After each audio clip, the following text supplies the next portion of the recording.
Hello বন্ধুরা, অনেক দিন পর ক্ষীরে পাটিসাপটা বানালাম। তার কারণ হচ্ছে বাড়িতে কিন্তু আমাদের সেরকমভাবে পিঠে শ্বশুরবাড়িতে কেউ খায় না, শুধু মালপোয়া এবং এই যে পাটিসাপটা তুমি নারকেল দিয়ে করো অথবা ক্ষীর দিয়ে দিয়েওটাই খেয়ে নেবে।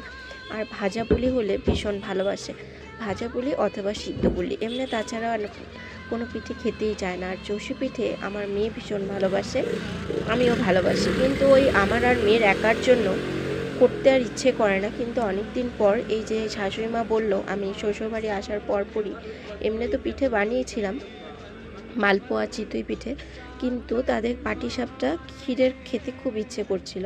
তাই এই যে দেখো ক্ষীরের বানালাম। প্রথমে ব্যাটারটা তৈরি করে নিয়ে আধা ঘন্টার মতন রেখে দিয়েছিলাম। রেখে আমি আমার যেসব কাজ ছিল করছিলাম। এর মধ্যে দোকানও আছে, দোকানও খুলতে হবে। ঝটপট যতটুকু সম্ভব করার চেষ্টা করলাম।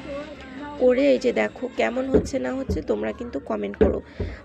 জানি একটু লেগে যাচ্ছিল, কারণ একদিকে আমি কাজ সারছিলাম, একদিকে হলো কি এই পিঠে করছিলাম। তার জন্য যতই চেষ্টা করছিলাম একটু তাড়াতাড়ি পিঠেগুলি উঠানো, কিন্তু লেগে যাচ্ছিল। কিন্তু লাস্টের দিকে গিয়ে তারপরে ঠিক হয়েছে।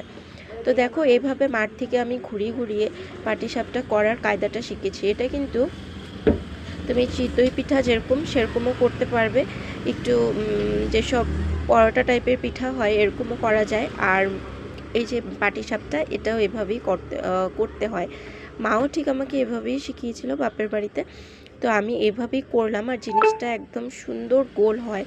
হাতা দিয়ে করেছিলাম কিন্তু আমার ঠিক হচ্ছিল না, তাই এইভাবে সুন্দর করে গোল করে করে ঘুরিয়ে ঘুরিয়ে বানালাম। তো দেখলাম বেশ ভালোই গোল হয়েছে। তো এই যে কয়টা বানালাম ঘরের সবার জন্য। এর মধ্যে আবার একটু আমার এর থেকে পিসি শাশুড়িকেও দেওয়া হবে, কারণ ওনারও সেরকমভাবে পিঠে খাওয়া হয়নি, কারণ উনিও তোমার জব করে। তো সেরকমভাবে বাড়িতে বানাতে পারছে না, খাইতে পারছে না, করতে পারছে না, তার জন্য এই যে আমি বানালাম।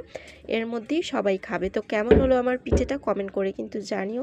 আর কে কে ক্ষীরে পাটিসাপটা খেতে ভালোবাসো সেটাও জানিও। আমার তো বেশ প্রিয়। তোমাদের কাদের কাদের ভালো